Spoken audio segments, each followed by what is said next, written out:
Welcome to Sports Live presented by Cool. আপনাদের সঙ্গে আছি আমি সঞ্জনা আইভি। সেই সঙ্গে আমি রঞ্জন শান্ত। বারবাডোসে 105 ঘন্টা আটকে থাকার পর অবশেষে দেশে ফিরল বিশ্বকাপ জয়ী ভারতীয় দল।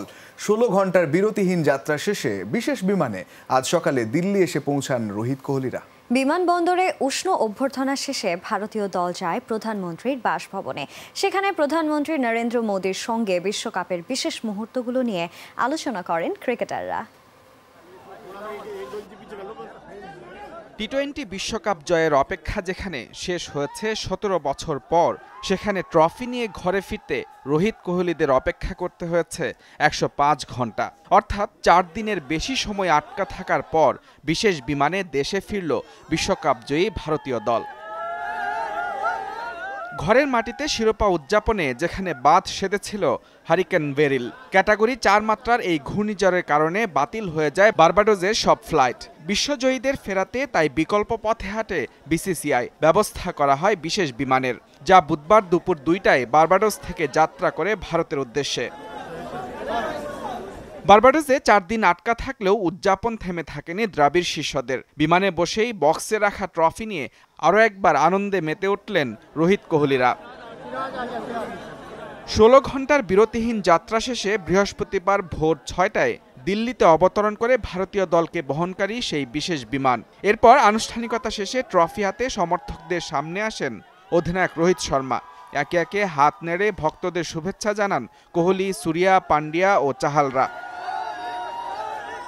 বিমানবন্দর থেকে টিম বাসে চড়ে হোটেলে পৌঁছায় দল। সেখানে কিছুক্ষণ বিশ্রামের পর তারা সাক্ষাতের জন্য চলে যান লোক কল্যাণ মার্গের প্রধানমন্ত্রীর বাসভবনে। সেখানে পৌঁছানোর পর উষ্ণ অভ্যর্থনা জানানো হয় রোহিত কোহলিদের। ভারতীয় গণমাধ্যমের খবর, প্রধানমন্ত্রী প্রত্যেক ক্রিকেটারের সঙ্গে আলাদা করে কথা বলেছেন, জানতে চেয়েছেন কোন ম্যাচে কোন ঘটনা খেলা ঘুরিয়ে দিয়েছে। নিজের খেলা দেখার অভিজ্ঞতার কথাও ক্রিকেটারদের সঙ্গে শেয়ার করেন প্রধানমন্ত্রী। কিছু শট, কিছু বোলিং, কিছু স্মরণীয় মুহূর্তের কথা জানতে চেয়েছেন। আলাদা করে কয়েকজন ক্রিকেটারের পারফরমেন্সের প্রশংসাও করেন প্রধানমন্ত্রী। মুজরাবিন তারেক, যমুনা স্পোর্টস।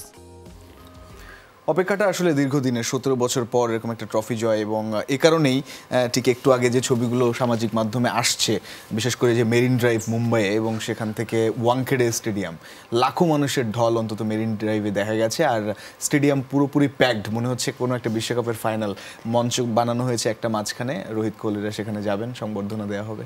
একটা গেট টুগেদার ভক্ত এবং ক্রিকেটারদের মাঝে তো হবেই, পাশাপাশি কিন্তু আমরা জেনেছিলাম যে ছাদখোলা বাসে তারা পুরো শহরটা ঘুরবেন, যেমনটা আমরা আমাদের সাফ নারীদের বেলায় আমরা দেখেছিলাম। আমাদের আসলেই কি কখনো এরকম মুহূর্ত আসবে যে বাংলাদেশ টিম বিশ্বকাপ নিয়ে আসবে, আমরাও এরকম উদযাপন করব? একটা প্রশ্নই থেকে যাচ্ছে বই কি। তবে হ্যাঁ, মানে এটা তো প্রাপ্য, সমর্থকরা যারা আছেন, যারা এক্সপেক্ট করে আছেন দীর্ঘদিন ধরে। তবে ভারতীয় দল যেভাবে পারফর্ম করেছে, বিশেষ করে ঋষভ পান্তের কথা বলতে হয়, তিনি যে জায়গা থেকে এসে পারফরমেন্স করেছেন, নিশ্চয়ই সেই বিষয়ে একটা প্রতিবেদন রয়েছে, চলো দেখে নিই।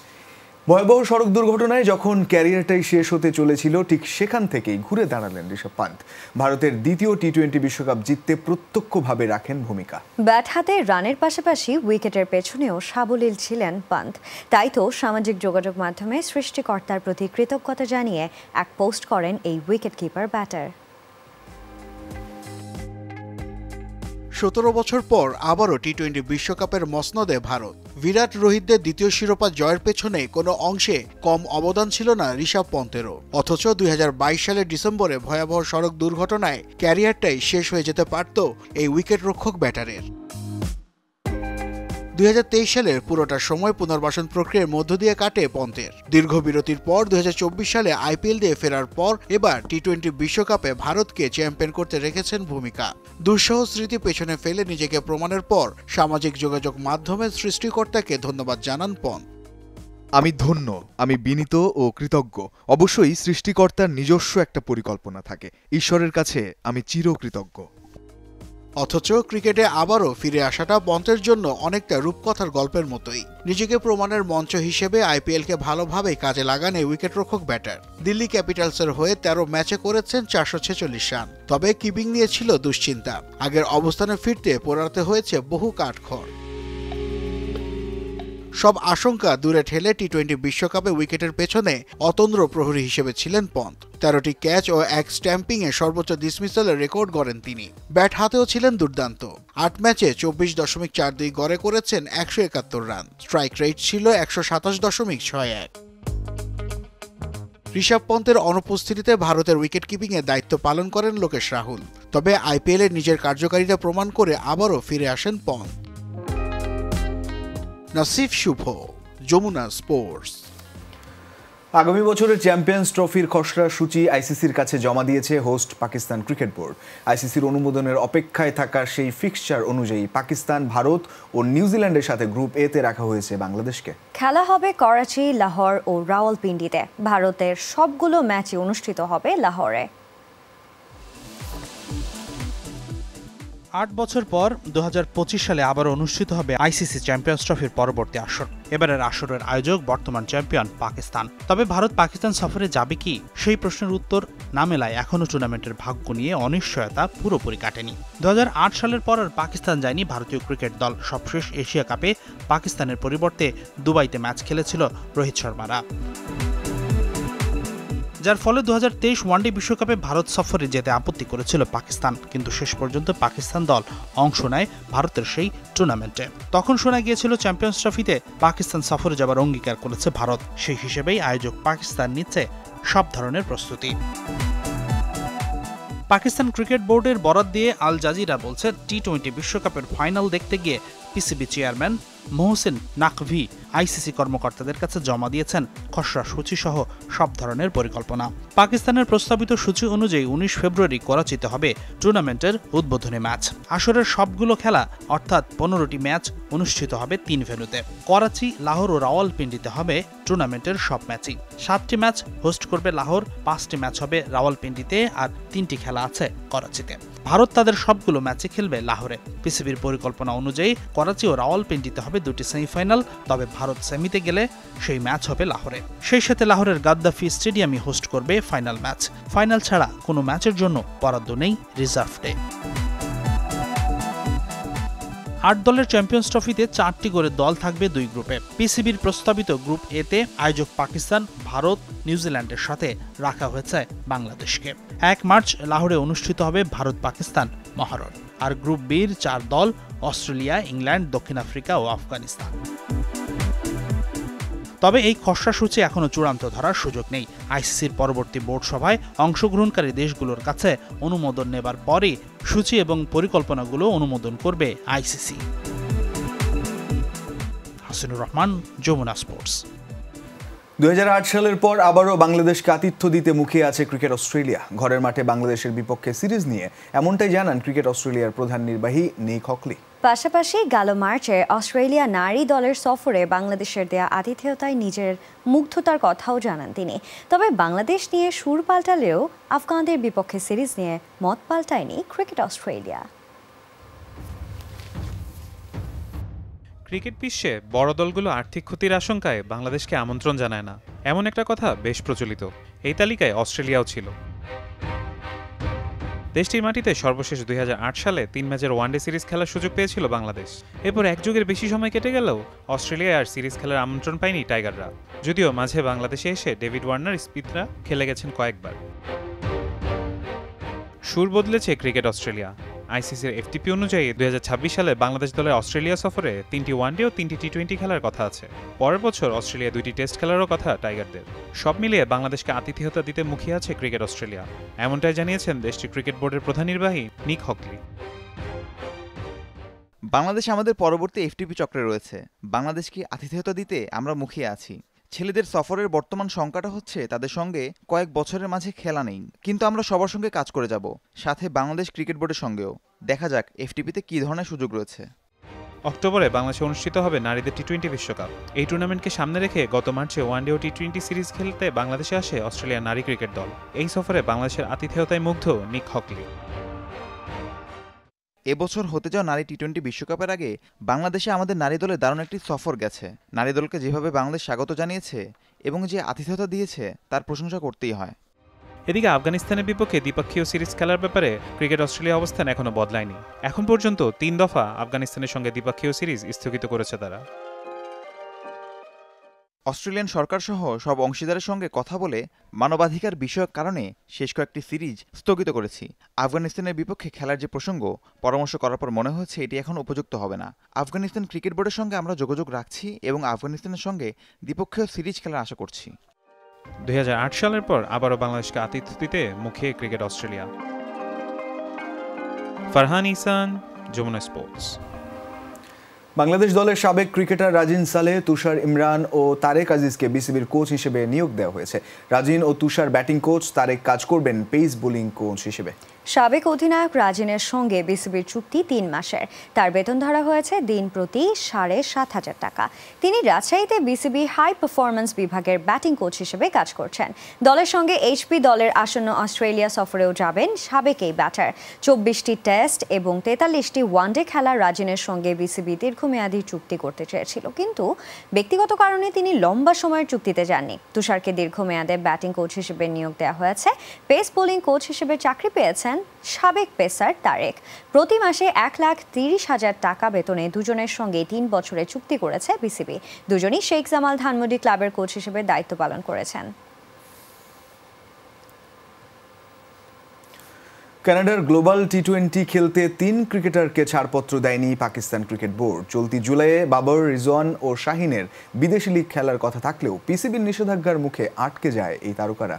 এবারে টি-20 বিশ্বকাপ মিশনে গ্রুপ পর্ব থেকে ছিটকে যায় গতবারের রানার্স আপ দল পাকিস্তান। ব্যর্থ অভিযান শেষে দেশে ফিরে ক্রিকেটে ফেরার প্রস্তুতি নিচ্ছেন বাবর, রিজওয়ানরা। চলতি জুলাইয়ে শ্রীলঙ্কা, যুক্তরাষ্ট্র ও কানাডার টি-20 লিগ খেলবেন পাকিস্তানের বেশ কয়েকটি তারকা ক্রিকেটার। এরই মধ্যে বিভিন্ন লিগে 12 জন খেলোয়াড়ের ছাড়পত্র দেওয়া হলেও কানাডার গ্লোবাল টি-20 খেলতে ছাড়পত্র মেলেনি বাবর, শাহিন ও রিজওয়ানের। কানাডার ফ্র্যাঞ্চাইজি দল ভ্যাঙ্কুভার নাইটসের হয়ে একই দলে জুটি বাঁধার কথা ছিল বাবর, রিজওয়ানের। অন্যদিকে টরন্টো ন্যাশনাল দলের স্কোয়াডে ছিলেন পেসার শাহিন শাহ আফ্রিদি। আগামী কয়েক মাসে পাকিস্তানের কোনো আন্তর্জাতিক সিরিজ না থাকা সত্ত্বেও ছাড়পত্রের জন্য কঠোর সিদ্ধান্তের মুখে পড়লেন এই তারকারা। চূড়ান্ত হয়েছে উয়েফা ইউরোপিয়ান চ্যাম্পিয়নশিপের কোয়ার্টার ফাইনাল লাইন আপ। অংশগ্রহণকারী 24টি দলের মধ্যে লড়াইয়ে টিকে আছে 8টি। শুক্রবার শুরু হবে তাদের লড়াই, যেখানে প্রথম দিনই দেখা মিলবে 2 হাই ভোল্টেজ ম্যাচের। রাত 10টায় মুখোমুখি হবে স্পেন ও জার্মানি, আর রাত 1টায় ফ্রান্স লড়বে পর্তুগালের বিপক্ষে। ইউরোপের ফুটবল শ্রেষ্ঠত্বের এবারের আসরে শেষ ষোলোর ইতি ঘটেছে মঙ্গলবার রাতে। শেষ দুটি দল হিসেবে কোয়ার্টার ফাইনাল নিশ্চিত করেছে নেদারল্যান্ডস ও তুরস্ক। মিউনিকে দাপুটে পারফরমেন্সে ডাচরা 3-0 গোলে উড়িয়ে দিয়েছে রোমানিয়াকে, আর লাইপজিগে অস্ট্রিয়ার আক্রমণের ঝড় সামলে 2-1 গোলে জিতেছে তুর্কিরা। শেষ 8-এর 4টি ম্যাচের মধ্যে 2টি হতে যাচ্ছে হাই ভোল্টেজ। একদিকে মুখোমুখি হবে স্পেন, জার্মানি, আরেকদিকে মোকাবেলা করবে পর্তুগাল ও ফ্রান্স। ইউরোর আগের 16টি আসরের 9টিতেই চ্যাম্পিয়ন হয়েছে এদের কেউ না কেউ। প্রথম কোয়ার্টার ফাইনালে স্পেন খেলবে জার্মানির বিপক্ষে। এই ম্যাচটি হবে শুক্রবার বাংলাদেশ সময় রাত 10টায়। টুর্নামেন্টের প্রি কোয়ার্টার ফাইনালে জার্মানি 2-0 গোলে ডেনমার্ককে এবং স্পেন 4-1 গোলে জর্জিয়াকে হারিয়ে শেষ 8এর টিকিট পাকা করেছিল। এবার 5 জুলাই এই দুই পরাশক্তি একে অপরের মুখোমুখি হবে। ম্যাচটি হবে স্টুটগার্টে। দ্বিতীয় কোয়ার্টার ফাইনালটি অনুষ্ঠিত হবে শুক্রবার রাত 1টায়। এই ম্যাচে মুখোমুখি হবে ফুটবলের আরও দুই পরাশক্তি পর্তুগাল ও ফ্রান্স। এই ম্যাচটি হবে হ্যামবুর্গে। টুর্নামেন্টের রাউন্ড অফ 16-এ পর্তুগাল ট্রাইব্রেকারে 3-0 গোলে স্লোভেনিয়াকে হারিয়ে কোয়ার্টার ফাইনালের টিকিট পেয়েছে। অন্যদিকে ফ্রান্স বেলজিয়ামের আত্মঘাতী গোলের সৌজন্যে শেষ 8এর জায়গা পাকা করে। শনিবার ইউরোকাপের তৃতীয় কোয়ার্টার ফাইনাল ম্যাচটিতে মুখোমুখি হবে ইংল্যান্ড ও সুইজারল্যান্ড। গতবারের চ্যাম্পিয়ন ইতালিকে 2-0 গোলে হারিয়ে কোয়ার্টার ফাইনালে উঠছে সুইজারল্যান্ড। অপর ম্যাচে ইংল্যান্ড 2-1 গোলে স্লোভাকিয়াকে হারিয়ে শেষ 8-এ নিজেদের জায়গা পাকা করেছে। এই ম্যাচটি হবে ডুসেলডর্ফে। শনিবার ইংল্যান্ড সুইজারল্যান্ড ম্যাচের পরেই রয়েছে চতুর্থ কোয়ার্টার ফাইনাল। বাংলাদেশ সময় রাত 1টায় শুরু হবে ম্যাচ। এই ম্যাচে নেদারল্যান্ডসের মুখোমুখি হবে তুরস্কের। ম্যাচটি হবে বার্লিনে। দুটো দলই 16 বছর পর আবার ইউরোপিয়ান চ্যাম্পিয়নশিপের কোয়ার্টার ফাইনালে উঠেছে। ইউরোকাপের প্রথম সেমিফাইনাল 9 জুলাই, দ্বিতীয়টি হবে 10 জুলাই। 14 জুলাই বার্লিনে বাংলাদেশ সময় রাত 1টায় হবে ফাইনাল। ফারহান ইসান, যমুনা স্পোর্টস। এই ঈদে কনকা হাইকোর নির্দিষ্ট পণ্য কিনে ঘষা দিন স্ক্র্যাচ কার্ডে, জিতুন গোল্ড জুয়েলারি আর আকর্ষণীয় সব নিশ্চিত উপহার। পেনাল্টি মিস করে ক্রিশ্চিয়ানো রোনালদো মায়া কান্নায় মেতেছিলেন বলে কঠোর সমালোচনা করেন নেদারল্যান্ডসের কিংবদন্তি ফুটবলার রুদ গুলিত। তার মতে সকল লাইমলাইট নিজের উপর রাখতেই এমনটা করছেন CR7। অভিযোগ করে বলেন, ইচ্ছে করে সকল ফ্রি কিক নেন রোনালদো, ফলে যারা ভালো ফ্রি কিক নেয় তারাও সুযোগ হারাচ্ছে তার কারণে। ইউরো চ্যাম্পিয়নশিপের চলতি মৌসুমটা খুব একটা ভালো যাচ্ছে না পর্তুগিজ তারকা ক্রিস্টিয়ানো রোনালদোর। কোনো গোলের দেখা পাওয়া তো দূরের কথা, উল্টো স্লোভেনিয়ার বিপক্ষে পেনাল্টিও মিস করেছেন তিনি, যে কারণে সেই ম্যাচেই কেঁদেছেন CR7। সামাজিক মাধ্যমে রাতারাতি ভাইরাল হয় সেই ভিডিও। প্রিয় তারকাকে কাঁদতে দেখে কেঁদেছেন হাজার হাজার ভক্তরা। তবে ভিন্ন কথা বলছেন নেদারল্যান্ডসের কিংবদন্তি ফুটবলার রুদ গুলিত। CR7-এর কান্নাকে মায়া কান্না বলে আখ্যা দিলেন তিনি। একদম খোলাসা করে বলতে গেলে রোনালদোর এমন কর্মকাণ্ড আমার একদমই পছন্দ হয়নি, এমনকি পেনাল্টিও মিস করেছে, তারপর সে কান্নায় ভেঙে পড়েছে। আমি এটাকে মায়া কান্না ছাড়া কিছুই দেখছি না। স্লোভেনিয়ার বিপক্ষে রোনালদোর ফ্রি কিক নেওয়ার সমালোচনাও করেছেন ডাচদের হয়ে 1988 সালে ইউরো জেতা গুলিত। রোনালদো সবগুলো ফ্রি কিক পর্তুগালের হয়ে নেওয়ার চেষ্টা করছে। সে 60টি ফ্রি কিক থেকে মাত্র একটি গোল করতে পেরেছে। পর্তুগালের হয়ে যারা ভালো কিক নেয় তারাও তার জন্য ফ্রি কিক নিতে পারছে না, কিন্তু রোনালদোর সকল লাইমলাইট নিজের উপর নিতে চায়। এদিকে রোনালদো ফর্মহীনতায় থাকলেও ভালো অবস্থানে আছে তার দল। ইতিমধ্যে কোয়ার্টার ফাইনালে পৌঁছে গেছে তারা, যেখানে পর্তুগালের পরবর্তী প্রতিপক্ষ ফ্রান্স। 2016 সালে যাদের হারিয়ে ইউরো চ্যাম্পিয়ন হয়েছিল পর্তুগিজরা। সাঞ্জনা আইভি, যমুনা স্পোর্টস। কোপা আমেরিকার নিয়ম অনুযায়ী 15 জুলাইয়ের ফাইনাল ছাড়া নকআউট পর্বের কোনো ম্যাচেই থাকছে না অতিরিক্ত 30 মিনিটের খেলা। সাধারণত বড় টুর্নামেন্টগুলোর নকআউট পর্বের ম্যাচ নির্ধারিত সময় শেষে সমতায় থাকলে অতিরিক্ত 30 মিনিটে গড়ায়। তবে কোপা আমেরিকা তার পুরনো নিয়ম এবারও ধরে রাখছে, নকআউট পর্বের কোনো ম্যাচই অতিরিক্ত সময়ে থাকছে না। ফাইনালে 90 মিনিট শেষে যদি স্কোর সমান থাকে তাহলে ম্যাচ অতিরিক্ত সময়ে গড়াবে। অতিরিক্ত সময় হবে 30 মিনিট এবং 2 অর্ধে 15 মিনিট করে খেলা। এরপরও সমতা থাকলে পেনাল্টি শুটআউটে বিজয় নির্ধারণ করা হবে। তবে নকআউট পর্বে কোয়ার্টার ফাইনাল, সেমিফাইনাল ও তৃতীয় স্থান নির্ধারণী ম্যাচে কোনো অতিরিক্ত সময় থাকবে না। 90 মিনিট শেষে সমতা থাকলেই ম্যাচ পেনাল্টি শুটআউটে চলে যাবে। কোপা আমেরিকায় ব্রাজিল কলম্বিয়ার ম্যাচে ভিনিসিয়াস জুনিয়রকে করা একটি ফাউলকে কেন্দ্র করে তৈরি হয়েছে বিতর্ক। VAR ভুল সিদ্ধান্ত দিয়েছে বলে দাবি করেছেন লাতিন আমেরিকা ফুটবলের নিয়ন্ত্রক সংস্থা কনমেবল। ব্রাজিলকে পেনাল্টি দেয়া হয়নি বলে নাকি ভুলও স্বীকার করেছে কনমেবল, দাবি ব্রাজিলিয়ান সংবাদ মাধ্যমের। কোপা আমেরিকার গ্রুপ পর্বে ব্রাজিল কলম্বিয়ার ম্যাচ চলাকালীন 42 মিনিটের সময় কলম্বিয়ার ডি বক্সের ভেতর ভিনিসিয়াসকে ফেলে দেন প্রতিপক্ষের ডিফেন্ডার মুনোজ, কিন্তু রেফারি ব্রাজিলের পেনাল্টি আর্তনাদের সাড়া না দিয়ে VAR এর সাহায্য নেন। প্রায় 2 মিনিট সময় নিয়েও ভিন্ন অ্যাঙ্গেল থেকে ভালোভাবে পর্যবেক্ষণ করে ব্যর্থ হয় ভিডিও রেফারি। খেলোয়াড় ও বলের গতি বিবেচনায় ডিফেন্ডার যে বল স্পর্শ করতে পারেননি সেটি শনাক্ত করতে অভিবেচক সিদ্ধান্ত নেন তিনি। ওই সময় 1-0 গোলে এগিয়েছিল ব্রাজিল। পেনাল্টি পেলে দ্বিগুণ লিড নেওয়ার সুযোগ আসতো সেলেসাওদের। কোনো পেনাল্টি দেয়া হলো না, এ নিয়ে পরবর্তীতে এক ভিডিওতে ভুল স্বীকার করেছে কনমেবল। আগামী 7 জুলাই উঠতে থাকা উরুগুয়ের বিপক্ষে কোয়ার্টার ফাইনালে মাঠে নামবে 5বারের বিশ্ব চ্যাম্পিয়ন ব্রাজিল। এই ছিল আজকের স্পোর্টস লাইভে। এতক্ষণ সঙ্গে থাকার জন্য সবাইকে ধন্যবাদ। আল্লাহ হাফেজ।